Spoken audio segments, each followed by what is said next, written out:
बघा, मंदिरात जाणारा हा जो भक्त असतो हा कोणी VIP नसतो.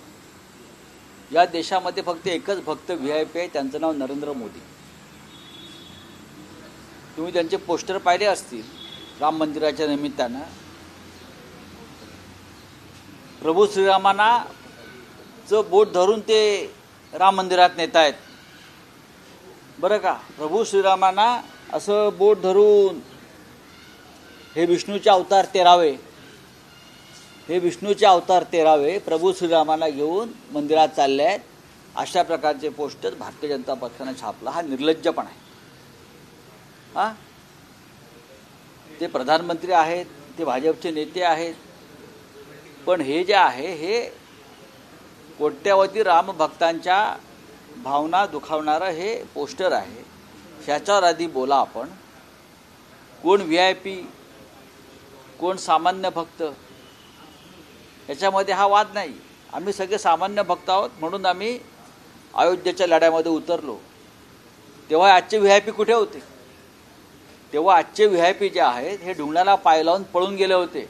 अशा काखावर करून आमचा काय संबंध नाही अयोध्या लढ्याशी, बाबरी आम्ही पाडली नाही अशा काखावर करून धावत होते. तेव्हा माननीय हिंदुहृदय सम्राट बाळासाहेब ठाकरे यांनी गर्जना केली, होय ते शिवसैनिक असतील तर मला त्यांचा अभिमान आहे. बाबरी पाडल्याचं खापर ज्या भारतीय जनता पक्षानं घाबरून डरपोकपणानं शिवसेनेवर फोडलं आणि ती जबाबदारी हिंदुहृदय सम्राट बाळासाहेब ठाकरेंनी घेतली बरं का. तेव्हाच कळलं हिंदुत्वाच्या बाबतीमध्ये VIP कोण आणि ढोंगी कोण हे आता यांना कंठ फुटलेले आहेत. उद्धव ठाकरे यांना कोणी निमंत्रण देण्याची गरज नाही आम्हाला. तुमच्या आधीपासून आम्ही अयोध्येत आहोत. आता अशोक सिंगलजी नाही आहेत विश्व हिंदू परिषदेचे, त्यांना विचारा. अशोक सिंगलजी यांच्या मातोश्रीवर कशा बैठका होत होत्या राम मंदिराच्या लढ्यासंदर्भात, तेव्हा भारतीय जनता पक्ष कुठेच नव्हता. तेव्हा आज जे बोलतात त्यांना बोलू द्या. आज त्यांना जो राजकीय इव्हेंट करायचा तो करू द्या. विष्णूचे 13वे अवतार जे भाजपने घोषित केले आहेत ते प्रभू श्रीरामाला हात धरून मंदिरात नेत आहेत. हे हिंदुत्व तुमचं? आम्ही आहोत ना सगळे, आम्ही जाऊ ना अयोध्येत. आम्ही गेलो. 2024 नंतर कोणाचं हिंदुत्व आहे हे कळेल. देवेंद्र फडणवीस म्हणतात तुमच्या छाताडावर बसून राम मंदिर बनवले. तुमची छाती आधी मोजा. हिम्मत असेल तर 22 तारखेला. अरे सोडा हो, तुम्ही कसली आव्हानं देताय? हे डरपोक सगळे बाबरीचे घुमट कोसळतात पळून जाणारे लोक आम्हाला कसले चॅलेंज करताय? बाबरीचे घुमट कोसळतात जे पळून गेले बरं का ढुंगणाला पाय लावून. आय रिपीट, बाबरीचे घुमट कोसळतात जे पळून गेले, ज्यांना घाम फुटला आणि जे म्हणू लागले हे आमचं काम नाही, हे आमचं कृत्य नाही बरं का, आम्हाला माफ करा. तेव्हा बाळासाहेब ठाकरेंनी, तेव्हा तुमची हिंमत कुठे गेली होती? तेव्हा तुमची ती छाताडं कुठे गेली होती? तेव्हा ती किती इंचाची होती आम्हाला माहीत नाही. तेव्हाची छाताडं तुमची आता फुगली असतील सत्तेमुळे. आता 56 इंच, 58 इंच, 60 इंच आत्ता झाली असती. पण तेव्हा तुमची छाताडं कुठे होती? जेव्हा हिंदुहृदय सम्राट बाळासाहेब ठाकरेंनी जबाबदारी घेतली त्या संपूर्ण लढ्याची, तेव्हा हीच छाताडं होती ना पिचलेली. तेव्हा तुमची मनगटसुद्धा पिचली होती आणि छातीसुद्धा पिचली होती. आम्हाला शिकवू नका हिंदुत्व. हा सत्तेचा माज आम्हाला दाखवू नका. प्रभू श्रीरामांचा आम्ही भक्त आहोत. आम्ही कोणत्याही स्वार्थाशिवाय हा लढ्यामध्ये शिवसेना उतरली होती. बाळासाहेब ठाकरेंसह संपूर्ण शिवसेना त्यात सहभागी होती. आणि ज्यांनी पलायन केलं मैदानातून, ज्यांनी पलायन केलं हिंदुत्वाच्या मैदानातून, त्यांनी आम्हाला हिंदुत्व शिकवण्याची गरज नाही. और क्या है?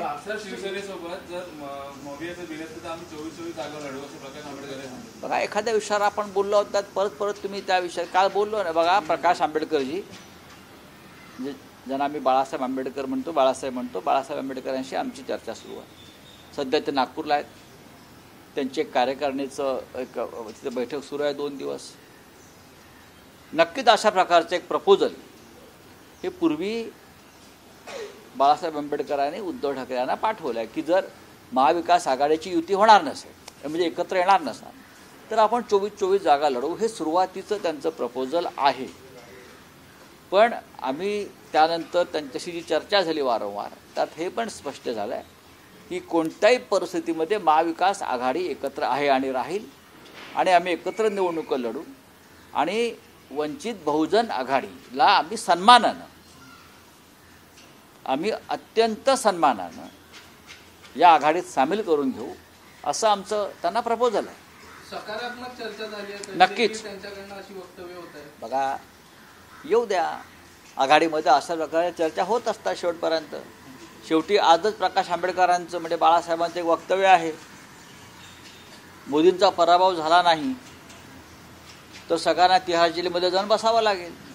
ह्या त्यांच्या भावना आहेत आणि त्या तीव्र आहेत आणि सगळ्यांनी एकत्र यावं ही बाळासाहेब आंबेडकरांची भावना आहे आणि हुकुमशाहीचा पराभव करण्याची जबाबदारी लोकशाही मार्गानं ही बाळासाहेब आंबेडकर म्हणून म्हणजे बाबासाहेब आंबेडकरांच्या नातवाची ही सगळ्यात जास्त आहे. आम्ही बाबासाहेब आंबेडकरांना आयुष्यभर आजन्म त्यांचे ऋणी आहोत की त्यांनी या देशाला संविधान दिलेलं आहे. ते महाराष्ट्राचे सुपुत्र आहेत आणि अशा बाबासाहेब आंबेडकरांचा वारसा प्रकाश आंबेडकरजी सांगतात. त्याच्यामुळे लोकशाही आणि संविधान वाचवण्याची सगळ्यात जास्त जबाबदारी ही माननीय प्रकाश आंबेडकर यांची आहे. आम्ही सगळे त्यांच्याबरोबर आहोत. सर, जवाहर युनिव्हर्सिटीकडनं दिली जाणार आहे विविध कामासंदर्भात काय वाटतं का मुख्यमंत्री देखील विविध कामासंदर्भात त्यांच्या याच्यामध्ये रस्सीके सुरू झाले का? बघा महाराष्ट्राचे सध्याचे मुख्यमंत्री आहेत तेही डॉक्टर झालेले आहेत अशा पद्धतीनं. पण देवेंद्र फडणवीस हे डॉक्टरकीसाठी अधिक योग्य आहे. उद्या अजित पवारांना डॉक्टरकी दिली जाईल, मग हसन मुश्रीफ यांना कोणीतरी डॉक्टर करेल, मग भावना गवळींना डॉक्टर केलं जाईल, मग प्रफुल्ल पटेल यांनाही डॉक्टर केलं जाईल. बरोबर ना? अशा तऱ्हेने मग हे डॉक्टर मंत्रिमंडळ कॅबिनेट होऊन जाईल. देवेंद्र फडणवीस हे योग्य व्यक्ती आहे ज्यांना डॉक्टरेट मिळाला पाहिजे. पण मी म्हणतो सध्या अशा प्रकारे डॉक्टरेट देण्याची जी एक स्पर्धा लागली आहे त्याच्यामध्ये उद्या डॉक्टर हसन मुश्रीफ होतील, अन्य होतील. आम्हाला दिलं तर आम्ही नाही म्हणू, आम्ही योग्य त्या पदासाठी लायक नाही आहोत, आम्ही आहोत ते बरे आहोत. मुंबई भाजपची आहे, मुंबई फडणवीसांची आहे, मुंबई मोदींची आहे असं वक्तव्य केलं. आपका क्या योगदान है बताइए. जो ये सवाल पूछ रहा है कि उद्धव ठाकरे जी का क्या योगदान, उद्धव ठाकरे जी यानी शिवसेना, ये सवाल शिवसेना को मानता हूँ. जो लोग ये सवाल पूछ रहे हैं मैं उनको याद दिलाना चाहता हूँ योगदान के बारे में. जब ये अयोध्या का आंदोलन चल रहा था और निर्णायक घड़ी आ गई, बाबरी हमारे सामने टूट गई, तो जो लोग अपने आप को आज योद्धा मानते हैं वहाँ से कैसे भाग गए और ये हमने काम नहीं किया, ये हमारा काम नहीं है, ऐसे डर के मारे छाती पीट रहे थे. उस वक्त बाला साहेब ठाकरे शिवसेना प्रमुख सामने आए और कहा यस, अगर ये हमारे शिवसैनिकों ने किया, ये भाजपा का कहना है, तो मुझे गर्व है ऐसे शिवसैनिकों के ऊपर जिसने ये काम किया है राम मंदिर के लिए. और ये भागने वाले लोग आज हमें योगदान के बारे में पूछ रहे हैं. आपका योगदान क्या बताइए, आपका योगदान क्या है? हाँ, आप तो वहाँ मैदान छोड़कर भाग गए थे, आप भगोड़े हैं इस हिंदुत्व के मैदान से, मैदान के आप भगोड़े हैं. आप हमसे सवाल मत पूछिए. अयोध्या के लड़ाई में अगर योगदान रहा है वो लाल कृष्ण आडवाणी जी जिसने रथ यात्रा निकाली, और दूसरे हिंदू हृदय सम्राट बाला साहेब ठाकरे, अशोक सिंघल जी, विश्व हिंदू परिषद के उस वक्त के प्रमुख श्रीचंद दीक्षित जी, विनय कटियार जी, उमा भारती जी, साधु ऋतंबरा जी. आप कहाँ थे, ये लोग कहाँ थे? Thank you. सर, फडणवीस ने कहा है कि मोदी की हवा है. फडणवीस उसने कहा है कि फिलहाल विकल्प की हवा सर, है। आपसे जानना चाहेंगे, अब रूलिंग गवर्नमेंट ये कह रहा है कि इंडिया ब्लॉक के पास पीएम का चेहरा नहीं है और वो खुद में डिवाइडेड है। सीनियर पवार ने भी ये कहा है कि इंडिया ब्लॉक को जरूरत नहीं है पीएम का फेस दिखाने की। ये हम भी ये कहते हैं कि कोई ज़रूरत नहीं है। हमारी लड़ाई जो है वो डिक्टेटरशिप यानी तानाशाही के खिलाफ है, हिटलरशाही के खिलाफ है। और हमारे पास एक से ज़्यादा चॉइस है प्राइम मिनिस्टर के लिए। बीजेपी के पास तो एक ही घिसा पिटा चेहरा है 10 साल से 15 साल से, और क्या है। लोगों को चॉइस तो होना चाहिए ना। ये भी बन सकते हैं, ये भी बन सकते हैं, ये भी बन सकते हैं, राहुल गांधी बन सकते हैं, प्रियंका जी बन सकते हैं, उद्धव ठाकरे बन सकते हैं, या खड़गे साहब बन सकते हैं। इतने चेहरे हैं ना, उसमें से एक चेहरा आ जाएगा। सर, जयदीप धनखड़ के इंसल्ट के ऊपर अभी तक राहुल गांधी ने चुप्पी साध रखी है, ये किस तरीके से? पूरे देश ने चुप्पी साधी है। राहुल जी का नाम आप क्यों लेते हो? देखो, ये देश जो है ये कला संस्कृति को बहुत पहले से क्या बोलते हैं, सपोर्ट करता है। कोई अच्छा कलाकार है, कोई अच्छा कला पेश करता है। जगदीप धनखड़ जी देश के उपराष्ट्रपति है। मैं मानता हूँ कि उनके पद का सम्मान और गरिमा रहनी चाहिए। लेकिन अगर कोई कलाकार, अभी बड़े बड़े नेताओं की मिमिक्री होती है, व्यंग किया जाता है, साहित्य में किया जाता है, सिनेमा के पर्दे पर किया जाता है, तो ये लाइट ले लेना चाहिए।